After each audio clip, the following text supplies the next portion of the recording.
All right, we'll get rolling. One of the things I was going to discuss with you today, met with Coach McCarthy this morning. We were talking about, a lot of the players, and I told him I'm proud of the group they're becoming. It's a big group, and I let him know that so far we've played 30 players, in 4 games, and so 13 defensive linemen, 6 linebackers, and 11 DBs. You may ask, well, Dan, why is that a big deal? I think it's a really big deal because it takes a lot of trust. It takes player-to-player trust. One of the sayings we use, you do your job so I can do mine. So it has to have that trust, teammate to teammate. And it also takes a lot of trust, from the coaches. I think the assistant's done a good job of getting that many, players up and ready. And I would hope, certainly the players, certainly feel how much we believe in them. And there's a lot to gain when you play this many players this early. And can't think back of a time this early in a season when we've played this many players this early, and I'm absolutely thrilled about that because there's more to come. We haven't seen Gallimore in the regular season. We haven't seen Hill. We haven't seen Joseph, and so those ones are coming too. And so adding that kind of experience on the job, especially for some of the younger players, that's a big deal. And so I let the guys know that today when we spoke, and they're starting to become connected to an extension of one another, doing your job so the next guy can do his. We got plenty of stuff to work on, don't get me wrong. I'm completely pissed about the red zone. Still too many big plays for my liking, but I like the energy and the attitude and the style that the group's playing with. We took a tick up in communications, which was, as you heard me talk last week, one of the things I was emphasizing hard. And it'd be great to get some guys back in this week, hopefully. So with that said, I'll open up to you guys and let it rip. I wanted to share that with you. I thought that was kind of a interesting narrative to the first part, to gain experience with a lot of people, and it'll pay dividends for us. Not all the snaps are good, but there's some on-the-job training that goes along with that, and I certainly hope that the players feel how much we believe in them, and we wouldn't put them in. I told them that if we didn't have belief in you. In using this many players this early, have you actually pared back on the number of packages you would have used at this stage, or have you just... I don't think so. Because of necessity, we maybe added some that I wouldn't have previously. And so, with Micah, playing in a couple spots, Chauncey Golden's been somebody who's been versatile. J.K. Kirsch, we've asked to do a lot so far, certainly over the last 3 ball games. And I thought he has really responded. His play style, his attitude, his toughness, it just jumps out at you. Going in, I think we all probably recognize he's got length to guard tight ends, but he does a lot more than that, for our team. His style, his tackling. So I wouldn't say we've pared back. There might be as many or more packages, but maybe not as many things in those packages, if that makes sense. Remarkable is what Ghost was able to do. He had no training camp, no preseason, and just to come out here and just make an impact so quickly. Yeah, I've been impressed by Chauncey. I have been, honestly, all the way back from the spring. So for him being injured, the day of training camp, it was like, like here was somebody that we were just say, this guy's going to throw a hell of a camp. But to his credit, he wasn't anybody that ever backed off the learning, the understanding, because he didn't really get all the way going until the regular season started. Then he had some practice time with us for about 2 weeks. And so the last 2 weeks, we knew he was ready, probably close to who we played before Philly, the Charger week. And nope, not yet. Still keep going, just to kind of get into the football, speed and conditioning. And so it was the right call to do that. But over the last couple of weeks, I feel him growing. I feel Adigizua growing as they're gaining experience. I told Osa that today. Both of those two are really smart players, and they're improving fast. What's your message to a guy like Trayvon Diggs? Obviously, his production's been off the charts, and then he has a game like that. Do you not say anything to him, or do you point out things that he could have done better? Yeah, I think you always want to do that. First thing I'd say is keep pedaling downhill, man. Keep attacking. And after that, like all things, that's what today is about, getting to the truth of the performance, things that we did well, things that we need to work on. And so that's always the case on this day. But he's really just in I just want him to stay in this pocket of where he's at. He stays present, he stays focused, and he doesn't look past, anything other than just nailing that day and that week. And so I've been impressed by that so far. But, for him, just keep pedaling hard downhill, man, more cowbell. Randy talked Friday about how even though he understands there's different ways to disrupt a game. Can you say the first person again? Randy Gregory yes. talked Friday about how even though he knows there's different ways to disrupt a game, not getting the sacks and stuff was still disappointing. On a day like yesterday, how much does it speak to what Randy's doing, but also how much your other defensive linemen are doing that they're commanding the attention? Yeah, I was certainly I was proud of him because I knew in the previous game he really played hard, and I thought some of the other guys he was close, he was getting there. I don't know how many holding penalties he had, but there was a few, and was it 3? And so when those happen, you know somebody's being relentless. And so the good message that came out of it is when you're there, but you're not quite there, you could have an easy tendency to try to make things up, to say, I'm this close, I'll just do something different, I'll jump out of my gap. And he had none of that and just stayed directly with it.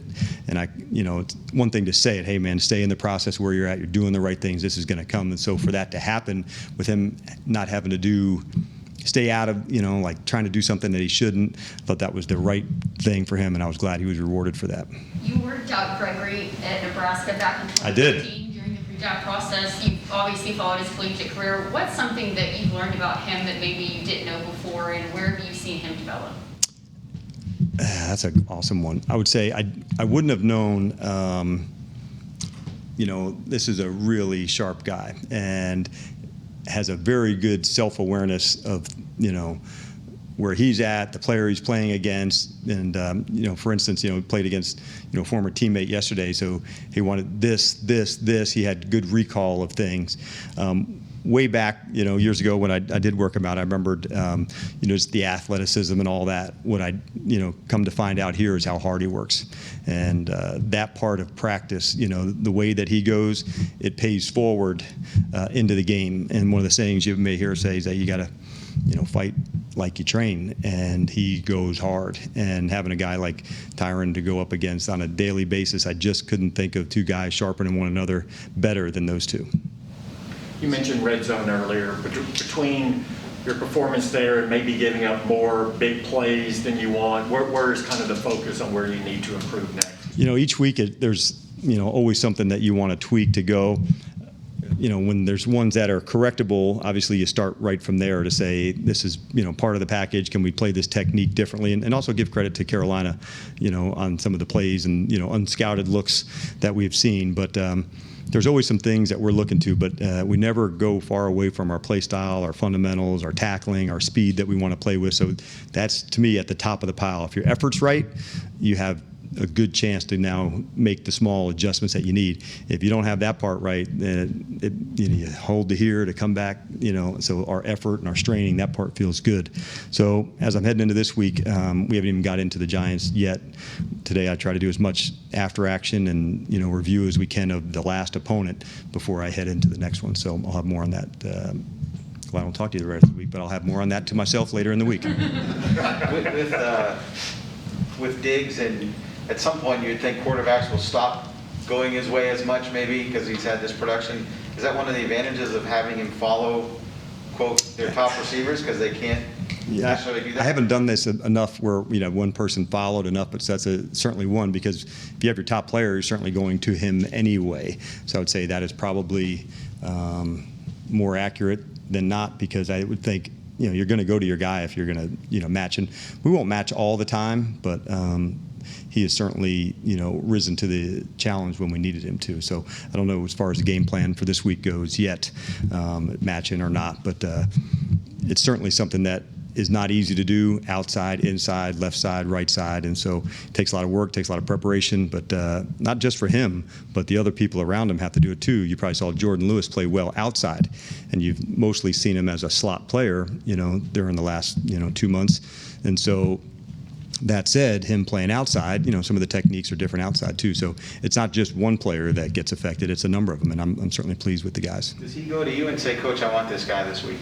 Not quite like that, but he is definitely down for the challenge. I would say that. So he's always up for, I would say, anything competitive he's up for. Him and Parsons, I would say, are, all you got to do is throw a competition out, and they'd be ready to go for it, whatever it might be. How often do you welcome that input? Because, you have an idea of what you're doing, and you want players to be aggressive and say, hey, Right. I can do this, or put this in the plan this week. Do you interact much like that with them, or do you want to give players that sort of latitude? Well, I think as you're going, you start to build trust with somebody. And early, you might, I can guard any. Okay, well, let's just see how it goes. And so for a guy like him who's earned our respect and our trust, you would certainly say, okay, this is a matchup we want to do, and here's why. And for the most part, when you challenge, and give the reasons why you could do it, and this is the best thing for us as a team, then, the better the player, the more they're up for that usually. What did you like and didn't like when you had Micah and Leighton out there together? What did I like and what did I didn't like? Well, I certainly liked, like I said, our communication at linebacker, I thought, improved this week, not just with Leighton or Micah, but Jalen as well. And we really made a big emphasis on that, and I thought there were dividends paid because of that. Certainly the blitz factor of Micah, that was part of, some of his powers we want to do. And so having him in there to do that, that's a big deal, whether he's in with Jalen or with Leighton. Leighton's just such a consistent player for us. He's rarely out of position. He's an excellent communicator. He's a good tackler. You just feel his size and length when he's in there. So I was pleased with Leighton in this game. You are in the booth during games for a reason. It seems to be working just fine for you. But are there times when you're staring down, like a third quarter, there's that energy and there's multiple takeaways and all that you can't help but wish that you were down there part of you?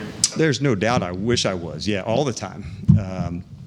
I definitely missed that part of it, but I guess knowing your own self too, to say this is where I function best. You have all the information, you can see everything down on the field. I'd done it some as a head coach. My previous time as a defense coordinator, I was in the press box in Seattle, and I'd called some of the games in Atlanta on the field, and it's much more difficult for me. He's holding, then you're on to the next call, and somebody's telling you, hey, put me in, and you're like, who the hell are you? So you, in the press box, you get very little of that. And so that part of it is good. I see the personnel go in. I know it's 12. And so there's on the field defensively, it's much more challenging for me. And so I know lots of people do it different ways, but I think, like in anything, you find out how you do it best.